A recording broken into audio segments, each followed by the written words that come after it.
जय हिंद दोस्तों, नमस्कार। मैं मोहित आप सभी का आपके अपने YouTube चैनल मोहित क्लासेज में बहुत बहुत स्वागत करता हूं। साथियों, आज आपके बीच ब्लड का तीसरा पार्ट लेकर उपस्थित हुआ हूं। इससे पहले ब्लड के back to back 2 part upload हो चुके हैं, पार्ट 1 और पार्ट 2। पार्ट 1 में मैंने ब्लड का यानी रुधिर का सामान्य परिचय बताया, क्या प्रतिशत मात्रा होनी चाहिए, कितनी होनी चाहिए, वीमेंस में कितना होना चाहिए और मेंस में कितना होना चाहिए। एंड पार्ट 2 में ब्लड के पार्ट के बारे में मैंने बताया, जैसे कि प्लाज्मा हो गया और ब्लड कार्पसल्स हो गए। अब हम पार्ट 3 में बात कर लेते हैं कि ब्लड की क्लॉटिंग कैसे होती है, रुधिर का थक्का कैसे जमता है या रुधिर का थक्का कैसे बनता है या रक्त स्कंदन कैसे होता है, इसके बारे में हम लोग समझ लेते हैं। साथियों, ध्यान से समझना, अगर हम बात करें रक्त स्कंदन की, ब्लड अगर हम बात करें कि ब्लड जमता कैसे है, तो समझना यहां पर जैसे मैंने आपको प्लाज्मा बताया था, प्लाज्मा में आपको मैंने ये बताया था, प्लाज्मा में 2 प्रोटीन थे। प्लाज्मा में 2 प्रोटीन क्या थे? एक नाम था फाइब्रिनोजन, फाइब्रिनोजन, ठीक है ना। एक था प्रोथ्रोम्बिन, प्रोथ्रोम्बिन। ये 2 ऐसे प्रोटीन हैं जो कि प्लाज्मा में घुलित अवस्था में पाए जाते हैं। अच्छा, इन्हीं दोनों प्रोटीन के कारण ब्लड क्या होता है, यदि बाहर निकलता है शरीर से तो जम जाता है। लेकिन हमारे बॉडी में एक ऐसा हम कह सकते हैं एंटी क्लॉटिंग एजेंट होता है, जिसके कारण यदि ब्लड हमारे बॉडी के अंदर है तब तो फ्लो करेगा, तब तो रुधिर का संचरण होगा, और जैसे ही ब्लड के बाहर जाएगा, शरीर के बाहर ब्लड जाएगा, तुरंत क्लॉटिंग हो जाएगी। क्यों होती है, कैसे क्लॉटिंग होती है, आइए इसके बारे में समझते हैं। और ब्लड शरीर के भीतर या शरीर के अंदर वाहिनियों में क्यों नहीं जमता है, इसके बारे में भी आज ही हम इस वीडियो में जान लेंगे। साथियों समझना, जैसे मैं अगर क्या करूं, कोई ब्लड ताजा निकाल लूं, ठीक है, जब ताजा ब्लड मैं निकालूं तो उस ताजे ब्लड को क्या करो, आप किसी प्याली में रख लो। जब आप किसी प्याली में रखोगे थोड़े समय के लिए, तो ब्लड का स्कंदन हो जाएगा, रक्त जम जाएगा। और रक्त जमेगा ऐसे कि आप प्याली में रखोगे तो आप थोड़ी देर बाद उसको अगर पलट भी दोगे, आप थोड़ी देर पलट दोगे तो वो नीचे गिरेगा नहीं प्याली से। समझ लो दोस्तों। तो अब समझना, जब ब्लड की क्लॉटिंग हुई तो लगभग कुछ देर बाद, यानी हम आफ्टर फ्यू मिनट्स कह सकते हैं कि ब्लड क्या होने लगेगा, सिकुड़ने लगेगा। ब्लड जैसे ही ब्लड की क्लॉटिंग होगी, ब्लड क्या करने लगेगा, सिकुड़ने लगेगा। और जब ब्लड सिकुड़ेगा साथियों, तो याद रखना, वो ब्लड सिकुड़ने के बाद 2 पार्ट में बढ़ जाएगा, और एक पार्ट हमारा होगा सीरम और दूसरा पार्ट होगा थक्का। अब सीरम क्या है या थक्का क्या है, समझना। सीरम एक हल्का पीला एक हल्का सा तरल पदार्थ होता है, हल्का पीला तरल पदार्थ होता है सीरम। लेकिन हाँ, याद रखना, प्लाज्मा भी पीला था, लेकिन प्लाज्मा सीरम बिल्कुल नहीं है। सीरम बिल्कुल अलग है प्लाज्मा से। हालांकि देखने में आपको प्लाज्मा भी पीला दिखेगा, लेकिन सीरम भी पीला है, लेकिन यह सीरम प्लाज्मा नहीं है। और दूसरा पार्ट क्या होगा, थक्का होगा। दूसरा पार्ट क्या होगा इसका, थक्का। देखो हमने क्या किया, जो ब्लड हमने प्याली में लिया वो सिकुड़ गया, और सिकुड़ने के बाद क्या हुआ, उसको 2 पार्ट में मैंने, देखो 2 पार्ट में अलग हो गया। और 2 पार्ट में अलग हुआ, एक हल्का तरल पदार्थ, पीला पदार्थ, हल्का पतला तरल पदार्थ निकला, जिसे हमने क्या बोला, सीरम। हाँ, लेकिन वो प्लाज्मा नहीं है। और दूसरा क्या बोला, थक्का। क्या बोला, थक्का। अब देखो थक्का को क्या किया, अब देखो ब्लड में जैसा कि आप सभी को पता है कि ब्लड में क्या है, ब्लड में आपका प्लाज्मा होता है। क्या होता है, प्लाज्मा। बोलो क्लियर है कि नहीं। अच्छा, प्लाज्मा में जैसे कि फाइब्रिनोजन क्या हो गया, एक घुलनशील प्रोटीन है।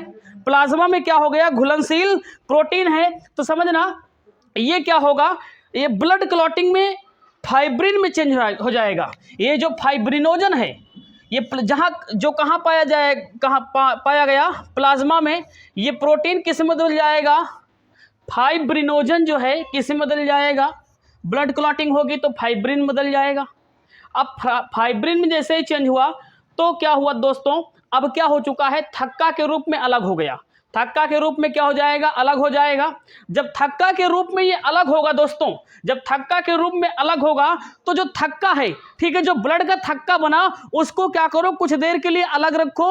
और देखो थक्का वो क्या होगा, बिल्कुल रेड कलर का होगा। उस थक्के को आप पानी से धुल दीजिए। जब पानी से थक्के को धुल देंगे तो धुलने पर क्या हुआ, धुलने पर क्या हुआ, वो जो लाल पदार्थ था जिसके कारण ब्लड लाल था वो बिल्कुल अलग हो जाएगा। और कैसा दिखेगा आपको, सफेद दिखेगा। और वही सफेद पदार्थ को जब हम क्या करेंगे, सूक्ष्मदर्शी के द्वारा उसे देखेंगे, सूक्ष्मदर्शी के द्वारा उसे देखेंगे तो इस तरह की कुछ संरचना हमें जाली सदृश से संरचना एक प्राप्त होगी। अच्छा, जाली सदृश मतलब क्या होगा, कुछ तारों की बनी हुई, तारों की बनी हुई जो तार होंगे, ये जो तार होंगे सूक्ष्म पतले तार होंगे, ये क्या होंगे, फाइब्रिन होंगे। जो क्या होंगे, ये फाइब्रिन होंगे। और जो गोलाकार आपको पार्ट दिख रहे हैं, ये जो गोलाकार पार्ट दिख रहे हैं दोस्तों, ये क्या होंगी, कणिकाएं होंगी। क्या होंगी साथियों, ये कणिकाएं होती हैं, याद रखना।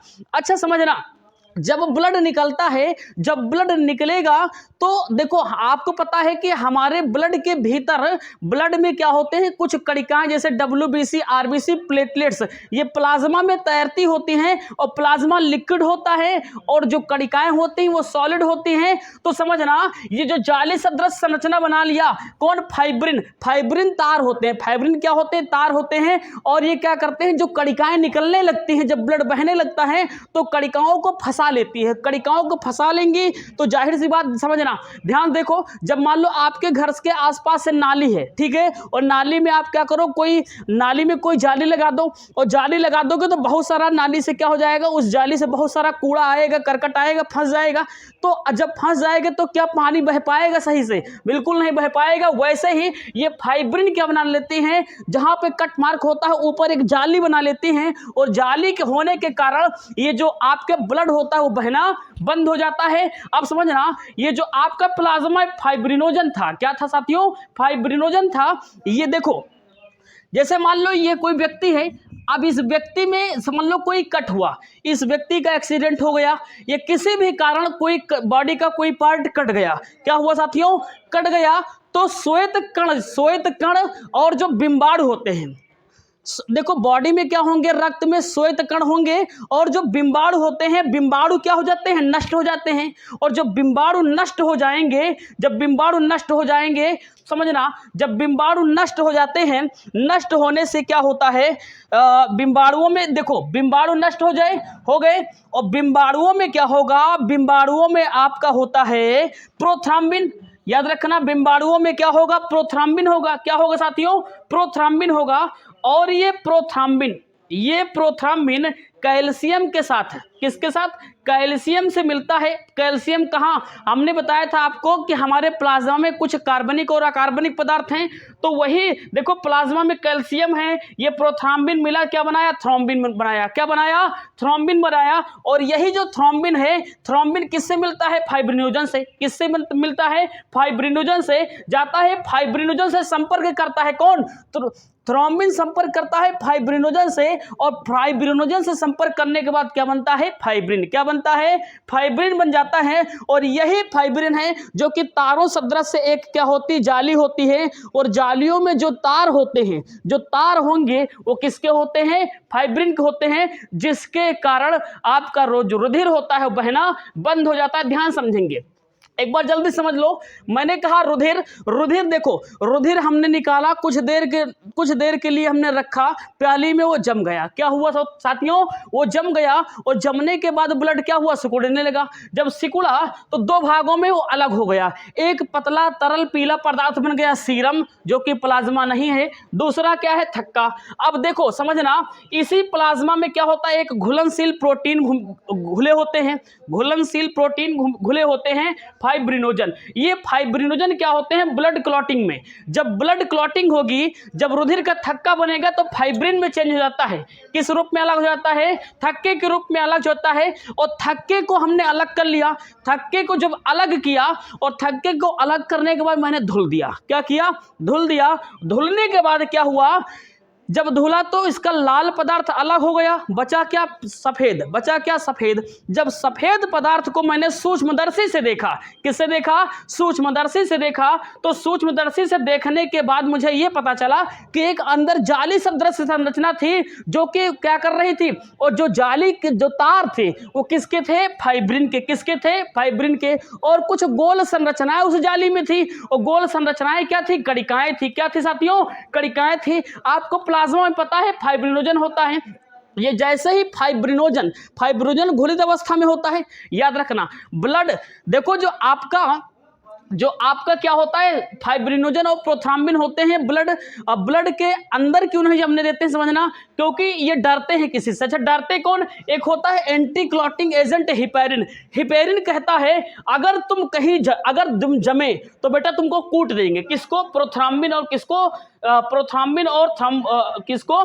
फाइब्रिनोजन कहता है अगर तुमने ब्लड को जमने दिया तो हम तुमको ब्लड के अंदर कूट देंगे। कौन कहता है? हिपैरिन। कौन कहता है? हिपैरिन। लेकिन हिपैरिन के एक सबसे उसकी एक कहते हैं नेगेटिव पॉइंट ये है कि सबसे उसकी खराब बात ये है कि वायु में जैसे ही पहुंचता है ये तो वो निष्क्रिय हो जाता है। क्या हो जाता है? निष्क्रिय। यही कारण है कि कोई जब घाव हो जाता है, कट जाता है, तो अंदर तो जमने नहीं देता, लेकिन जब भी बाहर खून निकलता है तो हिपैरिन क्या हो गया? निष्क्रिय हो गया।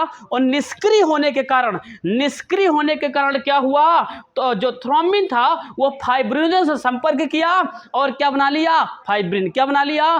फाइब्रिन बना लिया। उम्मीद है साथियों कि ये वीडियो आपको पसंद आई होगी और समझ में भी आया होगा। समझ में ना आया हो तो एक बार, अगर आपने लिखा नहीं हो तो एक बार जल्दी से इसका स्क्रीनशॉट ले लीजिए ताकि आगे वीडियो देखिए। 3 वीडियो हो चुके हैं ब्लड के। अगर आपने नहीं देखा होगा, तीनों वीडियो का लिंक इस वीडियो के डिस्क्रिप्शन में आपको मिल जाएंगे, आप वीडियो देख लेना। फिर मिलते हैं किसी दिन अगले टॉपिक के साथ। आज के लिए यहीं तक। आशा है कि आप प्यार दिखाएंगे। जय हिंद, जय भारत।